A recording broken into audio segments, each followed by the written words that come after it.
All right, good afternoon, everyone. This is Aggie, and welcome back to our BC Thrombosis Network seminars. We took a bit of a break during the summer, but we're restarting again.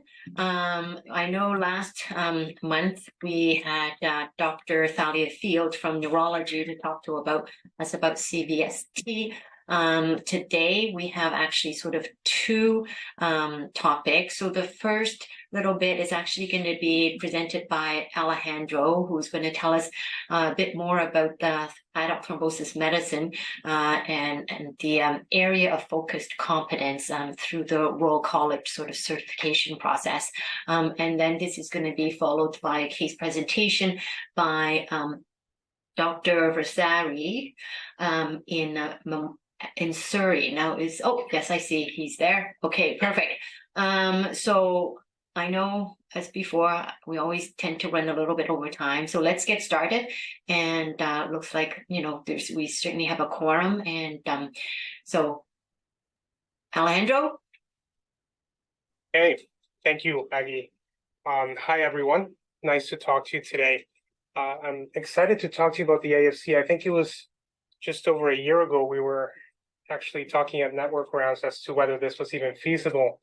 And with lots of help and mentorship from both Aggie and Tony and support from the foundation, we've acquired the funding and we've managed to establish a curriculum that meets accreditation standards. So the goal today is mainly to talk to you about this proposed program.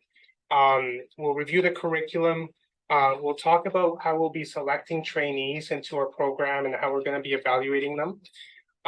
We'll talk about how the program's going to be governed, especially with regards to committees.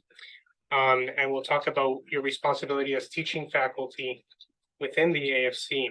So, this is a relatively new concept, the area of focused competence in the Royal College. Essentially, what that means is that it's a college recognized area within a subspecialty. That's not quite a subspecialty, but essentially a subspecialization of training. And what it allows is for trainees to obtain a diploma that qualifies them with college recognition. In this case, it would be in adult thrombosis medicine. So UBC actually has many of these.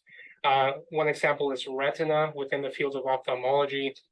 Cardio has a bunch, like electrophysiology, heart failure, that kind of thing. So the thrombosis AFC is the one that we've applied for. And, I think having this within UBC really benefits everyone.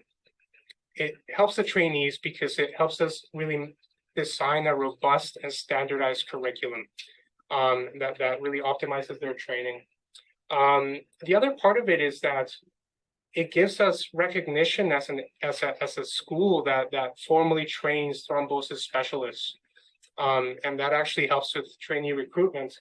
In fact, somehow I've already received some questions as to whether visa applicants can apply and specific emails from visa trainees from overseas. I'm not sure how they know about our program already, but I feel like it's going to really recruit a lot of trainees, and it's also going to, through that, help expand our thrombosis community in BC. And I know there's some demand for that.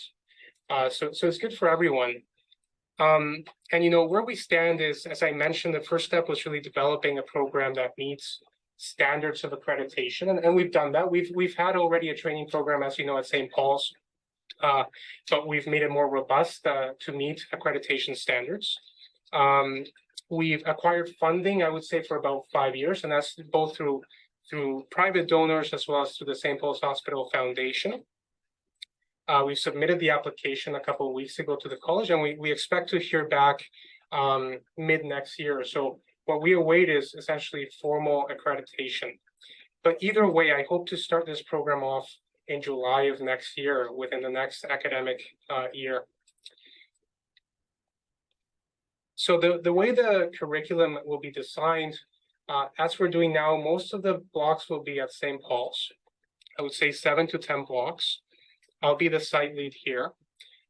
We have ambulatory clinic here as well as inpatient rotations and a very busy inpatient service with lots of exposures. I will say that because I'm on service right now and it's been very busy. We'll also have hematopathology training through Dr. Hamish Nicholson, who has kindly joined our talk. So welcome, Hamish. Thank you for joining. He's our hematopathologist, and we'll have several sessions with the trainees to really get them their knowledge optimized in terms of the laboratory components of thrombosis. And we'll have a chance to see the trainees gradually transition towards independent practice, because we'll be following them throughout the academic year. BGH, we're hoping to implement more blocks. Right now, it's only one block that our fellows are doing, but the idea is to have more exposure to BGH. Dr. Peterson will be the site lead. What we have right now is a morning ambulatory clinic, and the hope is to continue that.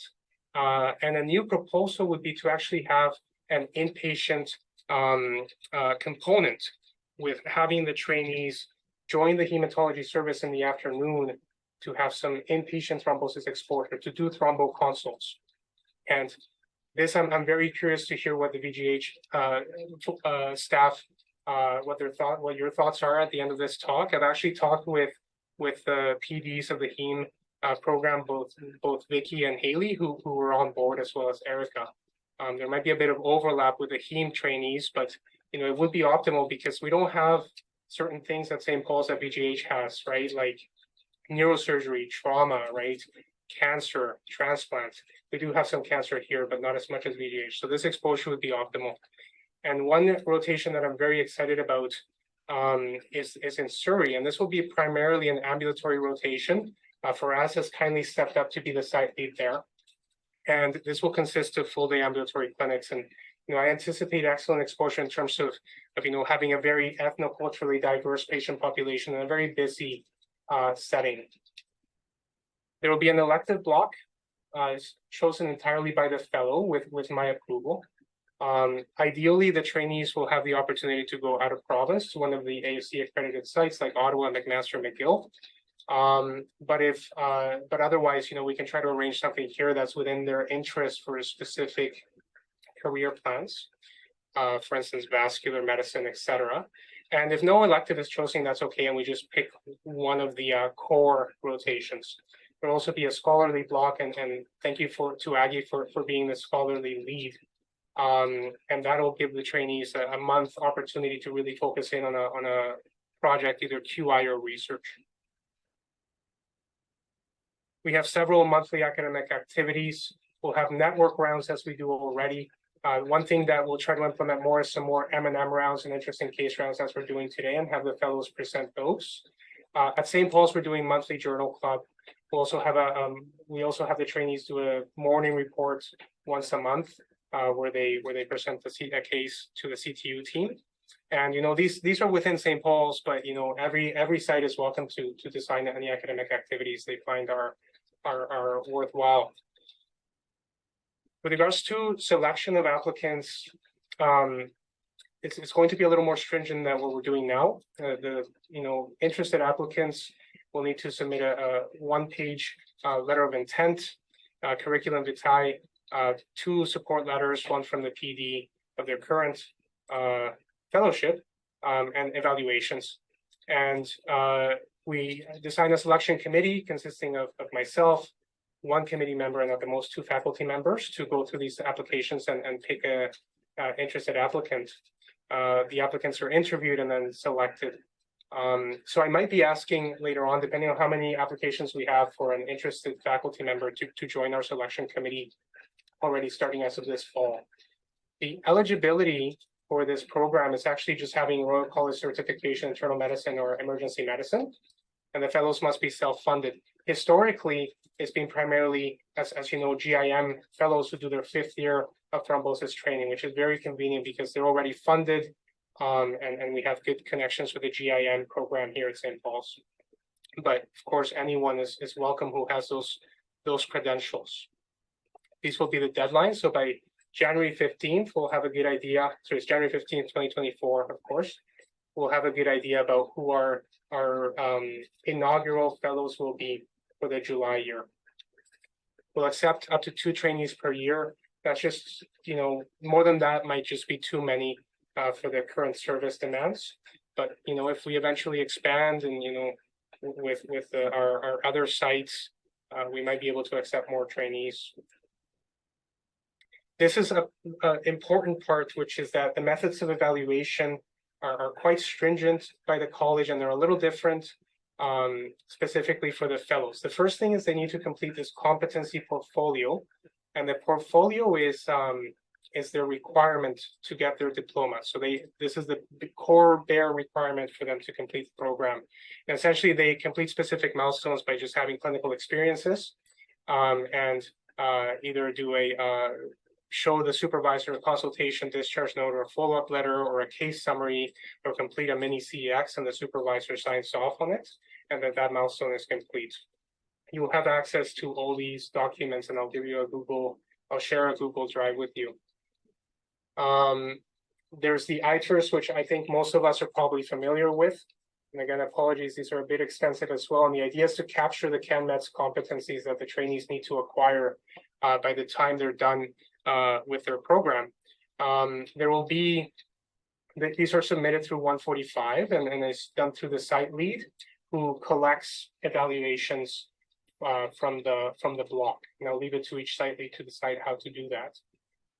Here at St. Paul's, I think each faculty who works with a trainee for at least a week will complete the ITER, and then the site lead, myself, will compile them as an average. You'll notice there's different ITERs for blocks 1 to 6 and for 7 to 13. And the idea is to reflect the graded responsibilities of the trainee as they advance in their training. There will be also obviously distinct ITERs for scholarly and clinical blocks. We'll also have, as we usually do now, is end of rotation in-person feedback from the site lead. We'll do quarterly progress meetings with the program director, with myself, where I touch base with the trainee and see how things are going. There's going to be a dedicated competency committee to complete at least a biannual review, or more frequently if the trainee is struggling. And there will also be a final summative assessment at the end of the academic year, where essentially it's a formal document that says that the trainee is ready to transition to independent practice as a thrombo specialist. And this is, it's very essential that apart from completing the evaluations, the competency committee and myself be alerted when a trainee is struggling to complete competencies as expected, because then we can really work proactively to optimize their training. The AFC committee is going to essentially govern the program, and thank you all so much to these members for their interest in joining. As you can see, we have a very strong committee and very exciting. Each of us with many of us with different roles. Myself, I'll chair the committee, and then the St. Paul's representatives, and Aggie will be the research lead and will represent VGH. Dr. Nicholson, as I mentioned, will be a member, and which is excellent because he'll be also leading the hematopathology laboratory sessions here at St. Paul's. Kirat will be our Surrey representative. Michaela has also kindly agreed to join and will be also acting as a committee member.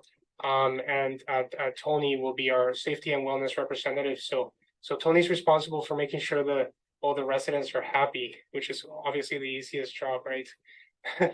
And there will be actually also a trainee representative. So the fellow themselves will be part of the committee to represent the trainees.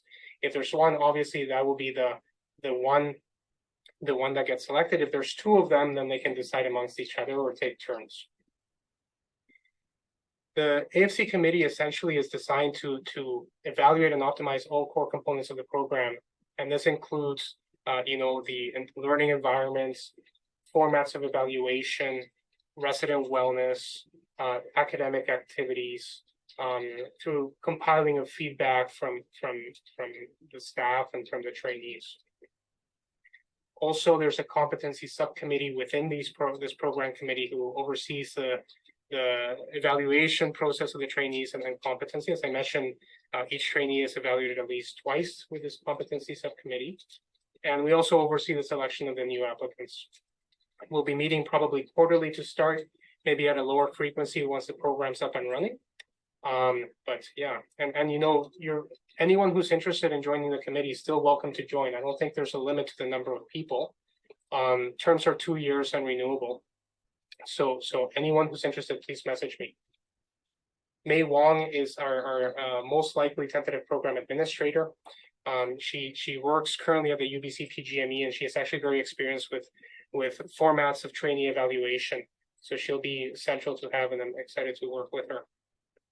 So in terms of what your responsibilities are as teaching faculty within the committee, hopefully it's not much work for you, but it is important to just, be on top of it early on in terms of providing feedback to myself and the committee when things are going well or when they're not well. And there will be an opportunity at least once a year for all of us to meet and chat.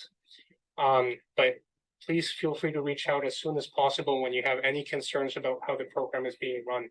The college is very focused on this being an important part of quality improvement, this ongoing timely feedback and discussion with all stakeholders.